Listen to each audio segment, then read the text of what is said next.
April 12, 1945, 0430 hours. A German 88mm artillery shell detonates 17 feet from Private James Kowalski's foxhole, and the blast wave picks him up like a rag doll and throws him 6 feet into the frozen mud. He doesn't scream. There's no time to scream. The sound comes after the impact, a rolling thunderclap that turns the world white and silent for exactly 4 seconds. When his hearing returns, the first thing he hears is fire. The second thing he hears is his sergeant screaming at him to get up.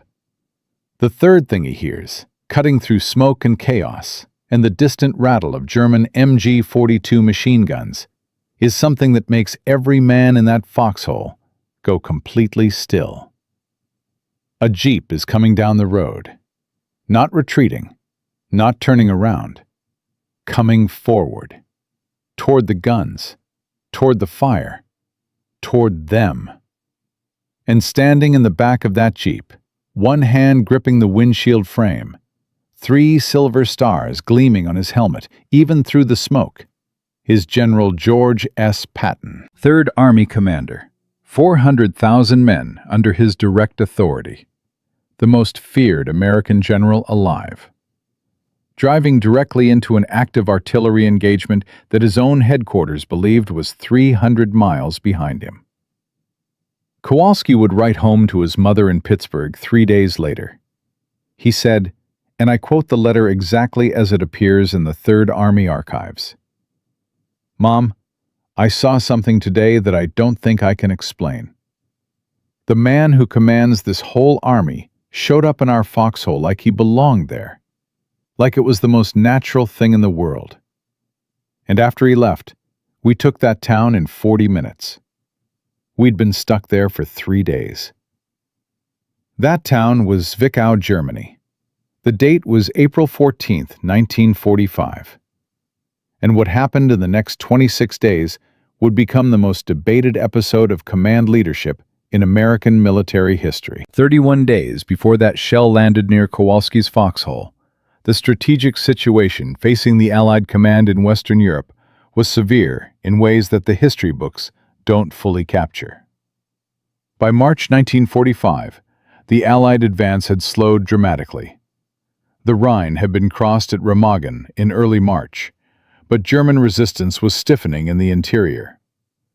Field Marshal Model's Army Group B was defending the Ruhr industrial pocket with 325,000 men.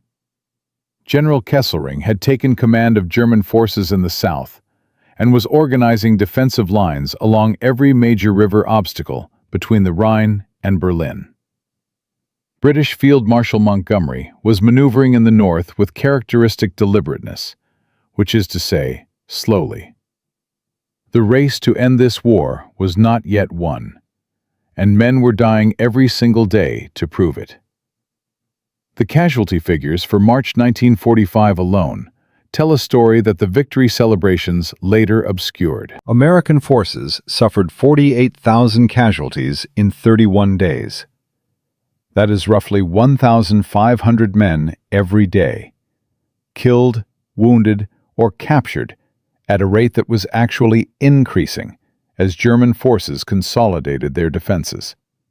The Supreme Commander, General Dwight Eisenhower, was receiving casualty reports that ran to multiple pages every morning. He had been awake before dawn every day for 6 weeks. The bags under his eyes, visible in photographs from this period, looked like geological formations. But the numbers that kept his staff awake at night were not the casualty figures. The numbers that terrified Supreme Headquarters Allied Expeditionary Force were the projection numbers. At current rates of advance, the war in Europe would not end until September 1945, possibly later. 6 more months of fighting. 6 more months of those casualty reports landing on that desk every morning. And in the Pacific, a land invasion of Japan was being planned that American military planners privately estimated would cost between 250,000 and 1 million American lives. Every month the war lasted was men. Real men, with names and mothers and letters waiting at home. Into this strategic picture, you have to understand what Third Army represented. Since breakout from Normandy in August 1944, Patton's Third Army had been the most aggressive, most mobile, most territorially productive fighting force the United States had ever fielded. They had covered more ground faster than any army in any theater. When other formations were consolidating, Third Army was advancing. When other units were requesting resupply, Third Army was requesting more maps because they'd already moved beyond the ones they had. The statistics by April 1945 were staggering. Third Army had liberated approximately 60,000 square miles of occupied territory since D-Day. They had captured or destroyed 1,800 enemy tanks. They had taken 440,000 prisoners. They had accomplished all of this while maintaining casualty rates roughly 22% below the projections that the planning staff at SHAEF had calculated as acceptable. Acceptable. That word appears in the planning documents, and it is a word that deserves to sit in silence for a moment before we continue. The men producing these results were not superhuman. They were farm boys from Iowa, and factory workers from Detroit, and fishermen from Massachusetts, and sharecroppers from Alabama. They were 19 years old. They were 22. They were tired and cold and homesick, and in many cases, genuinely terrified. They were ordinary men producing extraordinary results. And the question that military historians have debated ever since is simple and profound. Why? The answer, at least according to the evidence accumulated from after-action reports, unit diaries, soldier memoirs, and the accounts of officers at every level of Third Army's command structure, points consistently to one factor. They knew their commander might show up at any moment. Not from behind a safe perimeter, not to make a speech and leave, but actually there, in the same mud, under the same fire, looking at the same problem they were looking at and telling them directly, face to face, that they could solve it. James Kowalski was not a famous man. He grew up in a two-room apartment above a butcher shop in Pittsburgh's Polish Hill neighborhood. His father repaired industrial boilers. His mother took in laundry. He had finished 2 years of high school before the war pulled him out of the classroom and handed him an M1 Garand rifle and a field pack that weighed nearly as much as he did. He was, in every measurable sense, an ordinary young man from an ordinary American background who found himself in an extraordinary situation through no particular plan of his own. He was 20 years old in April 1945. He had been in combat since the previous August. He had seen 17 men from his original company killed in action. He had been wounded once, a fragment from a mortar round that cut across his left forearm and earned him a Purple Heart and 10 days in a field hospital before he returned to his unit. He was not special. He was not unique. He was one of 400,000 men in Patton's Third Army, one of millions of men fighting in this war, one individual human being trying to survive in circumstances that human beings were not built to endure. And then George Patton showed up in his foxhole. Here is what Patton did on April 14, 1945, according to the reconstructed timeline that historians have assembled from multiple overlapping sources. At 0600 hours, he departed Third Army headquarters near Frankfurt. He filed no movement plan. He informed no one above him in the command structure. His own chief of staff learned he was gone only when Patton's aide called in to report they were visiting forward units, without specifying which units, which direction, or any estimated time of return. By 0900 hours, Patton was at the forward command post of the 4th Armored Division, asking questions about road conditions, bridge capacities, and the locations of German defensive positions. By 1100 hours, he was with the 11th Armored Division, whose forward elements were engaged in a rolling firefight across a dozen small German towns in the triangle between Chemnitz, Zwickau, and the Czech border. By 1400 hours, multiple forward observers had reported a three-star general's command vehicle at their position near Chemnitz, which is approximately 300 miles from where Patton had started that morning. 300 miles, in 8 hours, through active combat zones. When General Walter Bedell Smith, Eisenhower's chief of staff, placed the situation map on Eisenhower's desk and traced the distance with his finger, Eisenhower did the mathematics in his head and sat back in his chair. That is nearly 40 miles per hour average speed, through territory where armored divisions were advancing 12 miles per day, through German defensive positions, through destroyed bridges and cratered roads, through sectors where American and German forces were in direct contact every single mile. Eisenhower picked up the telephone. His voice, according to Smith's diary entry that evening, was absolutely controlled. That specific quality of control that exists in a man who is very angry and very worried simultaneously, and is not allowing either emotion to determine what he says next. "Find him," Eisenhower said. "Find him right now." It took 2 hours. Radio contact was finally established through the 11th Armored Division's communications net at 16:30 hours. Patton was at a battalion command post 2 miles from active German positions. He had, in those 2 hours of silence, watched an American infantry battalion take a fortified town that had been holding up the advance for 3 days. He had talked to the battalion commander about the specific tactical problem. He had suggested 2 solutions. The battalion commander had used the second one. The town had fallen in 40 minutes.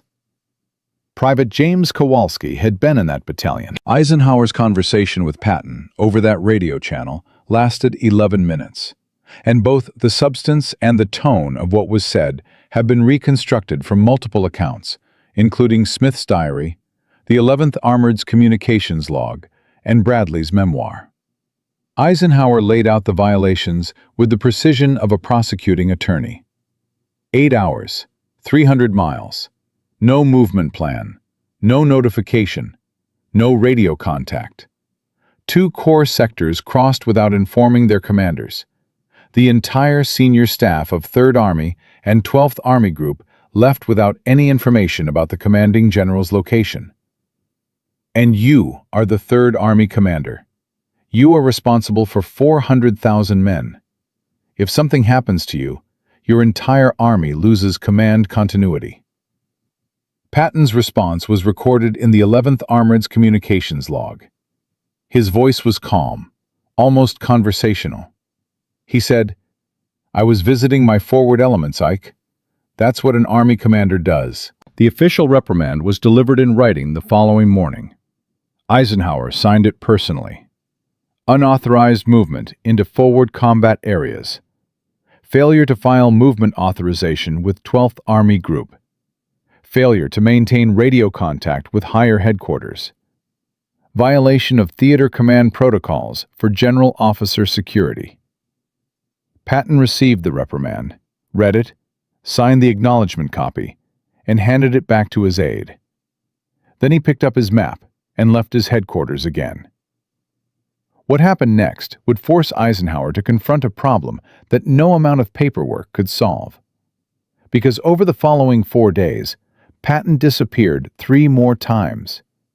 He walked through sniper fire in Nuremberg, with assault troops clearing the city block by block. He flew in a Piper Cub light aircraft to forward airstrips that had been under artillery fire 1 hour before he landed. He appeared at combat positions so far forward that unit commanders initially assumed he had been captured and was being used as German bait. And every single time, the units he visited moved faster after he left. The 11th Armored Division, which had been averaging 12 miles per day before Patton's visit on the 14th, averaged 31 miles per day over the following 3 days. The 4th Armored, which he visited briefly on that same morning, took 2 towns that week that the planning staff had projected would not fall until the following week. The correlation was not a coincidence. It appeared in too many after-action reports, across too many units, with too many specific details pointing to the same conclusion. Patton was worth something at the front that he was not worth at headquarters. Something that 400,000 men could feel in their bones when he showed up in their sector, unannounced, under fire, absolutely calm, and told them they could do the impossible. General Omar Bradley called Eisenhower on April 18th, 4 days after that first disappearance. Bradley's voice, according to the notes Eisenhower's aide made of the call, was tight with a specific kind of frustration that contains equal parts anger and admiration and exasperation. He said, "Ike, he's completely out of control." And then, after a pause, "And his army is outperforming every projection we have." Eisenhower looked at the situation map. Third Army's advance markers were in blue. They were further east than any other Allied formation. They were moving faster. They were taking ground that other armies had calculated as requiring another 3 weeks of fighting. The mathematics of the situation were undeniable and deeply inconvenient. How do you give a direct order to a man who is winning? How do you control a general who is proving, with each violation, that the rules he is violating were perhaps not entirely right? How do you explain to George Marshall in Washington, to the President, to the American people, that the commander whose unconventional methods are producing the fastest advance and the lowest casualties in the European theater is also the commander you cannot find on a map for 8 hours at a time? Eisenhower had no answer that afternoon. He told Bradley he would handle it. He drafted the second reprimand. He sat alone in his office after his staff had gone for the evening and looked at Third Army's blue markers pushing east across Germany.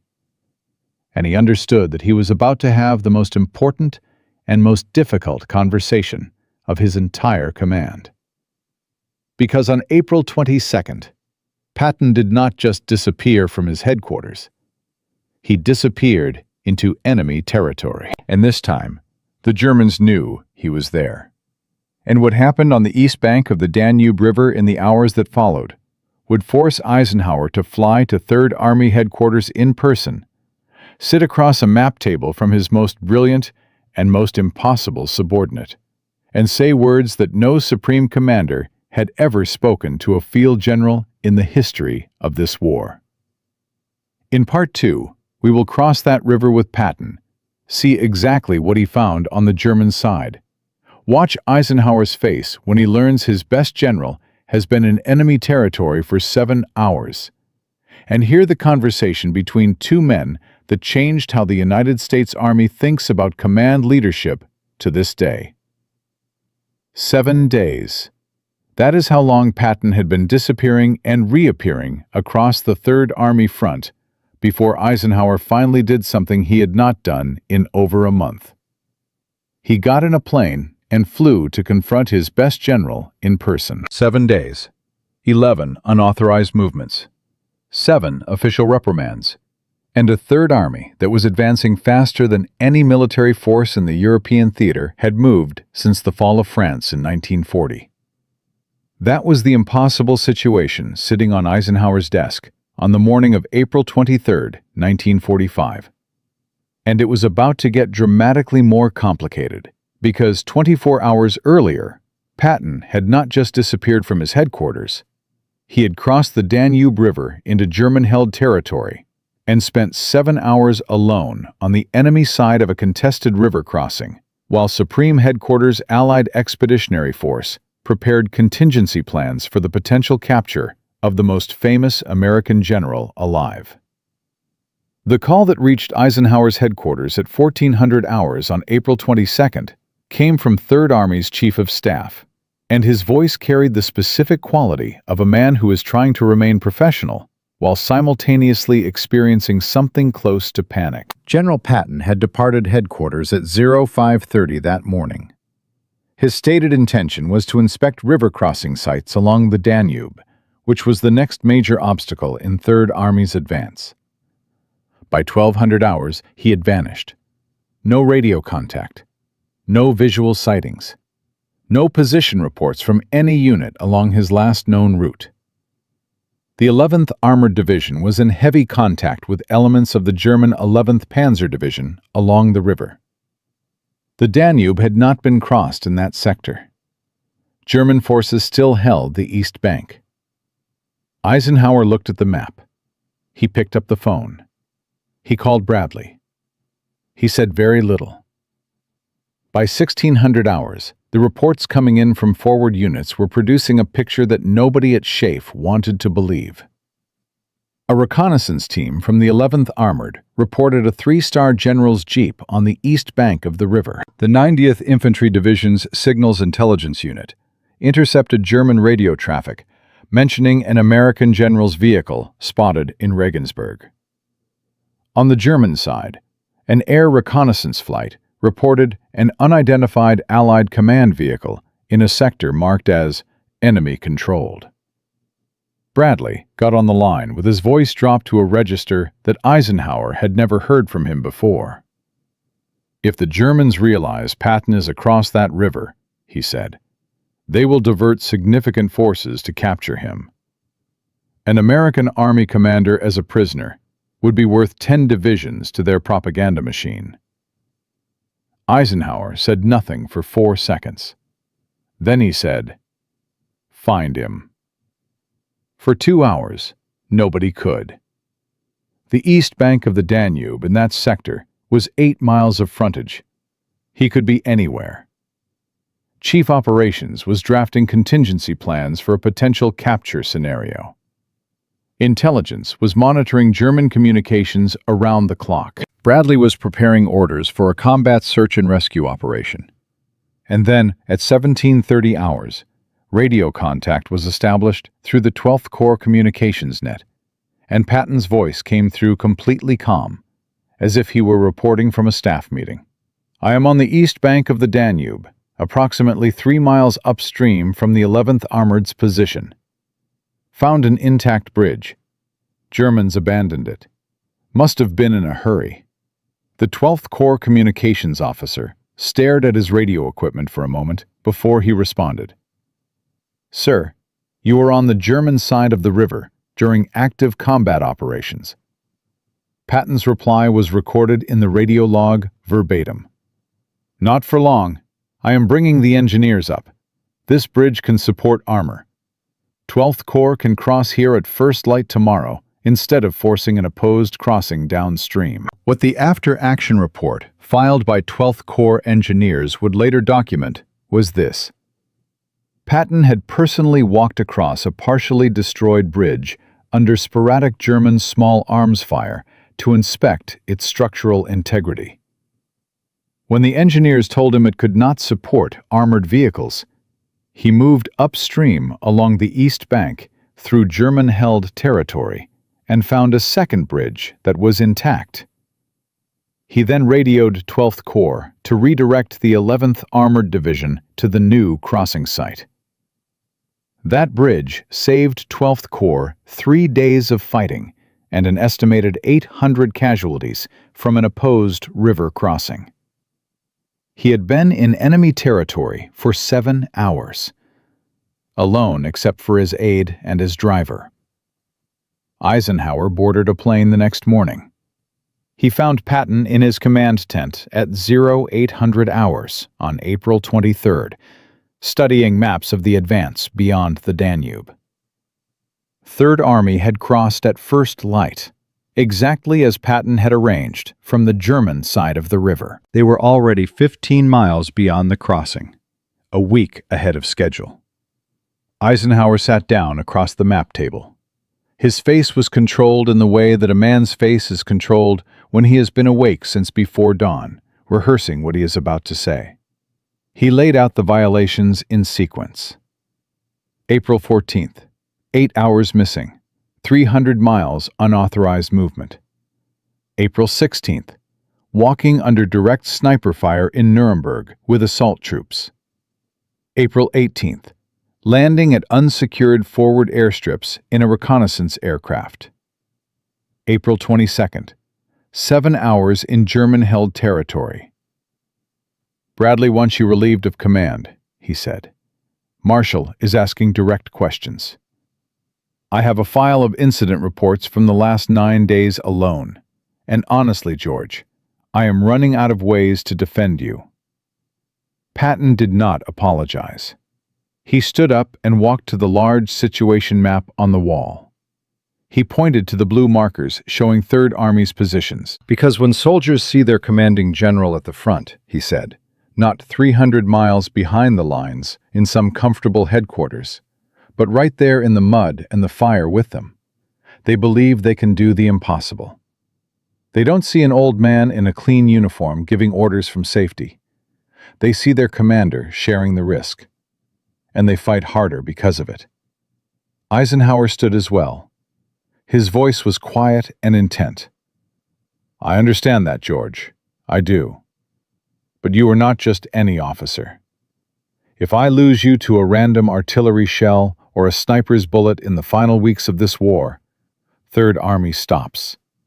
400,000 men lose their commander. 3 corps lose their corps commanders. The entire advance halts while we reorganize command structure. Every bridge I find brings us one day closer to ending this war," Patton said. "Every day I save is American soldiers who get to go home alive." They stared at each other across the map table. What happened next surprised both men. Eisenhower sat back down. He was quiet for a long moment.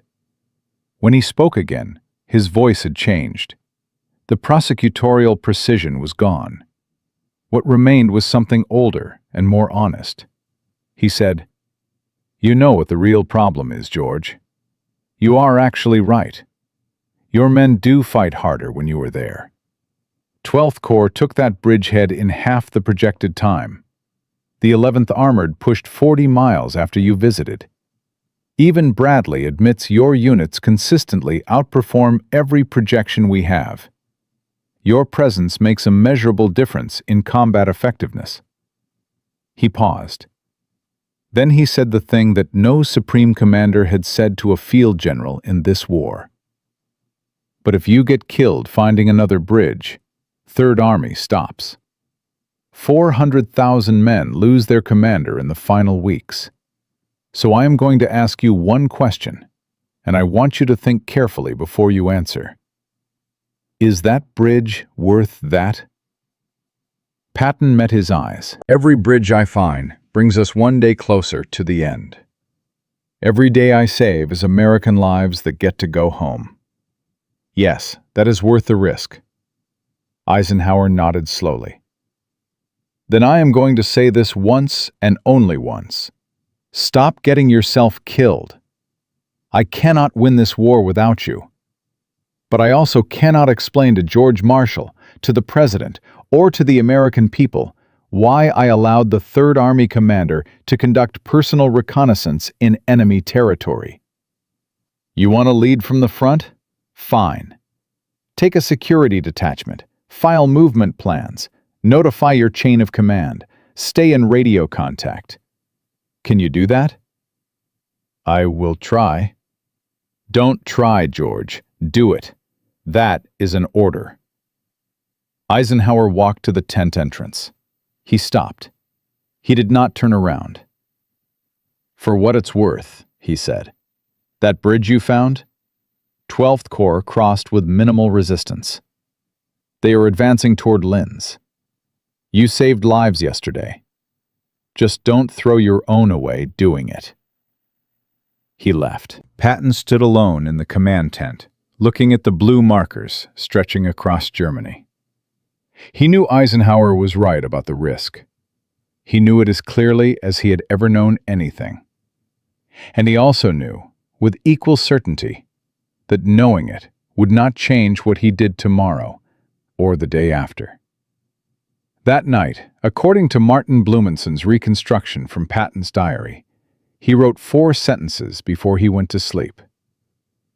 Ike came to reprimand me today. He is right about the protocols. He is right about the risk. But he is wrong about where a commander belongs. Over the following 15 days, the pattern continued. Patton disappeared from his headquarters 11 more times. Each time he appeared at forward units between 100 and 300 miles away. Each time he returned with tactical intelligence that accelerated Third Army's advance. Sometimes it was bridge locations. Sometimes it was gaps in German defensive lines. Sometimes it was simply his presence, talking to squad leaders, watching them clear buildings, standing in the same fire they were standing in and refusing to leave until the objective was taken.